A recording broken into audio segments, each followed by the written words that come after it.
Vou fazer aqui um top 10 fontes de proteína vegetal que tem bastante proteína. Algumas têm mais proteína do que a carne de frango, né? O peito de frango. E eu vou falar aqui pra vocês. Primeiro, assim, o povo me pergunta, né? Ah, você não come carne, né? E a proteína, né? Na verdade, eu como peixe, né? É a única carne que eu como, mas é de vez em nunca, então, assim, no meu dia a dia mesmo, é a proteína vegetal. E a minha alimentação é bastante proteica. Eu treino bastante, faz alguns anos que eu treino voltado para o ganho de massa muscular, então o meu off eterno, mas esse ano quero fazer um cutting bem feito, como nunca fiz, pra ver se sobra alguma coisa aí, né? Enfim, quais que são então as fontes de proteína vegetal aqui que eu listei para vocês. Eu fiz uma pesquisa rápida na internet, na tabela Taco, né? Quem não conhece a tabela Taco, e uma tabela assim que foi feita com os alimentos brasileiros aqui, porque muda de um local para o outro, né? Conforme o solo do local. Foi feito análise, então, de quanto de carboidrato, quanto de proteína, quanto disso, quanto daquilo. E aí tem essa tabela padronizada. E vocês podem pegar, é bem confiável, assim, pra contabilizar o que vocês estão comendo. Eu usei ela, então, pra elencar, fazer um ranking aqui, né? Vou começar da que tem menos proteína, vou pra que tem mais.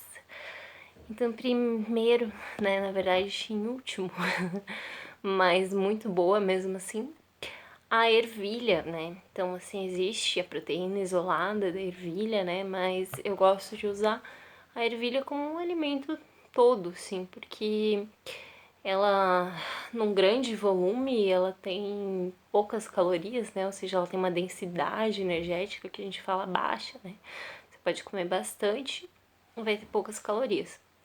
Também a densidade proteica não é muito alta, mais ou menos 7,5 gramas de proteína em 100 gramas, então, mas como a quantidade de caloria é baixa e ela dá bastante saciedade, porque ela tem bastante fibras, eu acho bem legal, assim, colocar na dieta, principalmente se você quer perder peso, porque aí você pode comer bastante para ingerir as suas proteínas e você vai estar consumindo poucas calorias e vai ter bastante saciedade. Às vezes a gente precisa encher mesmo o estômago quando tá comendo pouco, né, num processo de perder peso. E aí a ervilha é bem legal. O nono alimento é a aveia em flocos, eu peguei aqui. Ela tem, apesar de ser considerada uma fonte de carboidrato, né, vocês vão ver que a maioria das proteínas vegetais, elas têm um pouquinho de carboidrato, enquanto as proteínas animais costumam ter gordura junto. Mas eu acho que é mais interessante, embora as pessoas demonizem muito o carboidrato, ter carboidrato junto, porque aí você diminui um pouco o carboidrato em outras fontes e do que ter gordura, né? Porque às vezes você está consumindo colesterol ruim para consumir a sua proteína, né? O que acontece geralmente na carne vermelha, né? Então, a aveia tem 13,9 gramas em 100 gramas de aveia, 13,9 gramas de proteína. É uma ótima fonte de proteína, ótima fonte de fibras, tem um pouquinho de carboidrato, carboidrato bom, de baixo índice glicêmico. Então, um alimento bem completo, alimento maravilhoso, assim, para inserir na dieta, tanto para ganho quanto para perda de peso. E é bem versátil, assim, né? Você pode, tem gente que gosta de fazer mingau, dá pra fazer bolo com aveia, dá pra fazer pão com aveia, dá pra fazer várias coisas, assim, misturando aveia. O nosso oitavo alimento é a semente de chia. Semente de chia é um alimento também de baixa densidade energética, então você pode comer bastante e vai ter poucas calorias.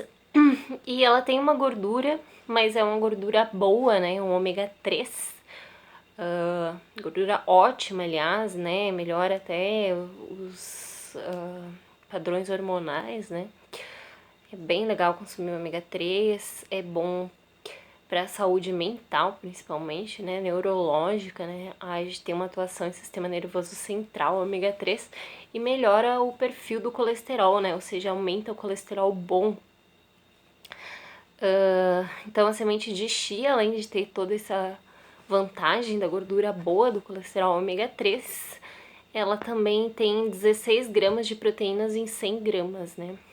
Claro que consumir 100 gramas de chia não é muito fácil, né, mas é algo que a gente pode estar inserindo assim junto com outras coisas na dieta para aumentar um pouquinho a proteína e para consumir mais ômega 3, já que o peixe é muito caro. Não que a chia seja muito barata, né? Mas é bem mais barata do que o peixe. Grão de bico em 7º lugar. O grão de bico também tem uma quantidade de carboidrato, né? Então tem que cuidar aí. Se você conta teus macronutrientes, tem que contabilizar o carbo do grão de bico. Mas não é algo absurdo, assim, não é muita coisa. E também o índice glicêmico dele é baixo, porque ele tem fibra, tem proteína. Então não vai dar picos de açúcar, picos de insulina no seu sangue, né? Bem tranquilo de consumir, bem bom. O grão de bico tem 21,2 gramas de proteína em 100 gramas. Então é uma quantidade bem boa de proteína. E a gente pode misturar na salada, misturar na comida, dá pra fazer várias preparações aí, é bem versátil o grão de bico. Em 6º lugar, de novo semente. Tem uma galera aí que adora semente e uma galera que odeia semente. Mas em 6º lugar estão as sementes de gergelim. Também tem a mesma coisa do que o grão de bico, tem 21,2 gramas de proteína em 100 gramas. Mas eu coloquei ele em 6º porque a densidade energética dele é bem baixa, né? Muito pouca caloria. Então, assim, vale mais a pena se você precisa comer mais proteína, comer mais quantidade, você comer mais gergelim do que o grão de bico, né? E é uma sementinha, assim, você consegue misturar bem com qualquer coisa que você vai comer. Até às vezes numa massa, né? Massa de um pão, um omelete,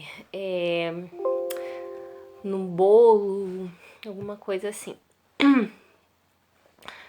O feijão em 5º lugar. Eu coloquei o feijão preto, porque é o mais comum na mesa do brasileiro, é um dos que mais tem proteína, né? 21,3 gramas, então tá aí quase empatando com o gergelim e o grão de bico, né? Um pouquinho mais de proteína, 0,1 grama mais de proteína em 100 gramas. Mas como é um alimento de fácil acesso, um alimento barato, um alimento comum, um alimento que encontra em qualquer lugar, é isso. Só tem que tomar cuidado com a diluição, né? Você vai comer fora, esse peso, essa concentração de proteína é no grão pesado cru. Então, assim, é só grão. Não é toda aquela quantidade de água diluída. Às vezes tem muita gordura, tem gente que coloca muita gordura no feijão. Então, tem que prestar atenção a tudo isso. Mas se você vai preparar em casa, cozinhar o feijão, você pesa cru, né? Tem uma ideia do quanto você está consumindo de proteína. E você prioriza comer mais concentradinho, né? Se você quer comer mais proteína. Se você também quer diminuir um pouco a caloria, diminuir tudo, porque vai diminuir a proteína também, você pode fazer ele mais diluidinho, né? Mas só cuidado se você for acrescentar gordura, porque você vai aumentar bastante a densidade calórica. Mas é um alimento bem proteico. Tem tem carboidrato também, mas é um carboidrato de índice glicêmico bem baixo e tem uma quantidade muito boa de proteína.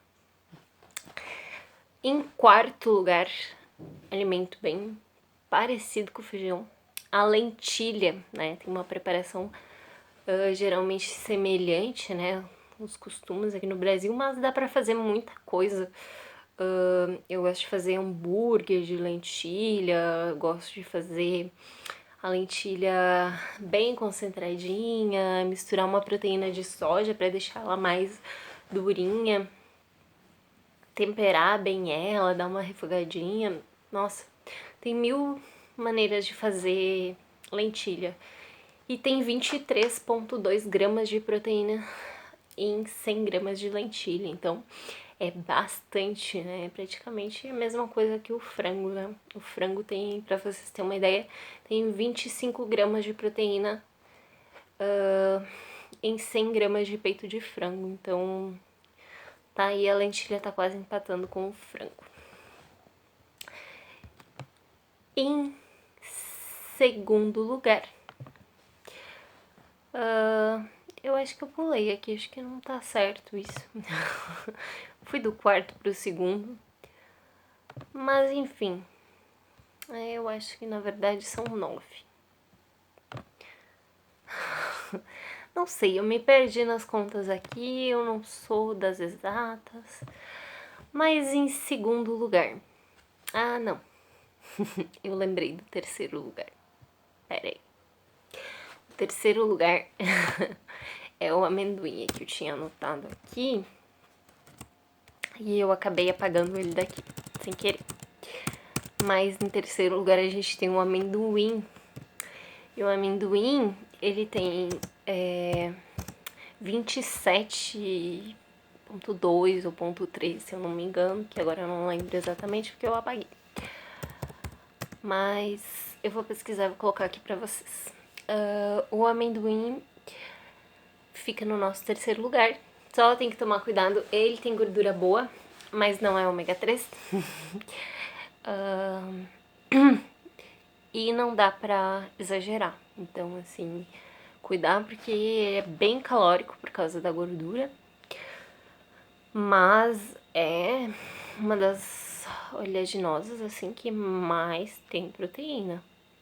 Então, ele tem mais proteína que o frango, né? Porque 27 gramas é uma boa quantidade para 100 gramas. Então, se você precisa de uma fonte calórica, um hipercalórico e bastante proteína, você está buscando ganhar massa muscular, o amendoim é ótimo, é excelente. Por isso que o pessoal usa bastante pasta de amendoim também, né? Em segundo lugar, temos a proteína de soja, a PTS. A PTS, ela tem média, né? Pelo que eu pesquisei, ela varia. Ela pode chegar até 81 gramas de proteína em 100 gramas, assim, mas em algumas marcas é mais difícil de encontrar isso, tá? A média mesmo ali fica 50%. Ela geralmente 50% carboidrato, 50% proteína, tá? Basicamente é isso, a PTS. É uma fonte excelente, assim, sem igual de proteína. Por que eu digo isso? Porque a soja tem vários benefícios para a saúde. Eu publiquei no Instagram essa semana ainda uma revisão, ou seja, ela viu vários estudos, analisou vários estudos sobre soja e eles trazem vários benefícios, evita câncer de mama, câncer de próstata, câncer coloretal, então assim, melhora parâmetros antioxidantes, enfim. Tem várias funções, tá? Não lembro agora de cabeça, assim, mas tem vários e vários benefícios. Para a saúde cardiovascular, então também para doenças cardiovasculares, ela tem um efeito de prevenção. Então a soja é excelente do ponto de vista da saúde, tá? Tem a questão dos transgênicos? Tem, mas a gente pode comprar os que não são transgênicos, né? É só olhar no rótulo, sempre compro. Tem lá um selinho assim dizendo produto não transgênico. E se for transgênico, vai ter um Tzinho e vai estar escrito produto transgênico, né? Ou se só tiver um T dentro de um triângulozinho, vocês entendam que o produto é transgênico, não comprem, ou se quiser comprar por sua conta e risco, né? A gente ainda não sabe exatamente, não tem estudo suficiente para dizer se faz bem ou se faz mal. Por via das dúvidas, né? Eu prefiro evitar. A gente pode evitar os transgênicos, né? Então, tem vários benefícios para a saúde. 50% de proteína em 100 gramas. Então, 50 gramas de proteína em 100 gramas. Para mais, dependendo de algumas marcas. E, além disso, ela permite inúmeras formas de preparação. Ela não tem muito sabor, então eu gosto disso porque você tempera como quiser e o tempero que você colocar dá sabor.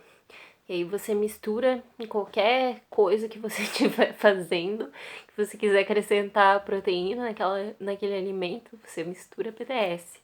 Você tem que dar textura, você quer usar uma coisa para espessar, né, como se fosse uma farinha, para deixar mais sequinho, quer fazer um hambúrguer, que nem eu falei antes, com a lentilha. Mistura PTS, resolve, é maravilhosa. E, por fim, disparado, assim, o que mais tem proteína, fiquei até surpresa, porque é absurda a quantidade de proteína que tem nesse alimento. É o seitan, eu não sei se vocês conhecem, o seitan é a carne de glúten, né? Eu sei que tem as pessoas celíacas que têm alergia a glúten. Tem muita gente também que tem preconceito com glúten, porque se criou um negócio de que sem glúten é melhor, que glúten isso, glúten aquilo. Mas, gente, o glúten é a proteína do trigo. Então, sim, eu concordo que o trigo não é bom, que a farinha de trigo tem um alto índice glicêmico, não é legal. Mas o glúten é a proteína do trigo, digamos que é a parte boa, isolada. Então, o glúten isoladamente, a gente separa ele, faz uma farinha só com essa proteína e faz essa carnezinha, né, que é o seitan, que ele é muito parecido com uma carne mesmo, ele tem uma textura de carne, mas ele é feito com farinha de glúten, né, ou com a farinha de trigo muito lavada, tem todo um processo, tira toda a parte do carboidrato e ela fica a proteína concentrada. Aí você faz a farinha do glúten, faz o seitan. Posso fazer um vídeo mostrando como é que faz o seitan. É muito gostoso, eu adoro. E super versátil, e você prepara como se você fosse preparar uma carne. Pode fazer assado, pode fazer frito, pode fazer cozido, pode fazer do jeito que você quiser. E em 100 gramas de seitan, adivinhem, tem 75 gramas de proteína. Não sei se existe um outro alimento que chegue perto disso. O peito de frango, como eu falei pra vocês, tem 25 gramas em 100 gramas. Se um alimento com 50 gramas em 100 já é considerado muito proteico, 50 não, desculpa, 25. Imagina 75, né? Então, indiscutível quanto o seitan é proteico. Se você é celíaco, você não pode consumir glúten. Então, já é uma alergia, uma intolerância específica. Agora, se você não é celíaco, não tem problema nenhum consumir glúten, tá? Muito tranquilo, tá? A não sei que você coma, se sinta muito estufado, tenha diarreia, alguma coisa assim. Mas aí provavelmente você já vai ter tido essa reação com outras coisas que tem trigo, né? Mas eu posso vir ensinar a fazer, enfim. Mas pesquisem se vocês não conhecem, seitan é maravilhoso e melhor fonte de proteína que eu encontrei. Assim, elencando as proteínas vegetais da minha pesquisa aqui, não tem nada para bater seitan, nem mesmo proteína animal. Então é isso. Se vocês gostaram, né? Se vocês procuravam proteínas vegetais, mesmo que você não seja vegano, vegetariano, é legal comer menos carne para sua saúde, principalmente diminuir a carne vermelha. E de forma geral para o meio ambiente, comer menos todas as carnes, né? Pelo menos de vez em quando, né? Pro nosso bolso agora, no momento que a gente tá também, as proteínas vegetais são sempre mais baratas. Então, pro ambiente, pro bolso, pra saúde, motivos para consumir as proteínas vegetais. Se vocês gostaram, testem aí, curtam esse vídeo e muito obrigada.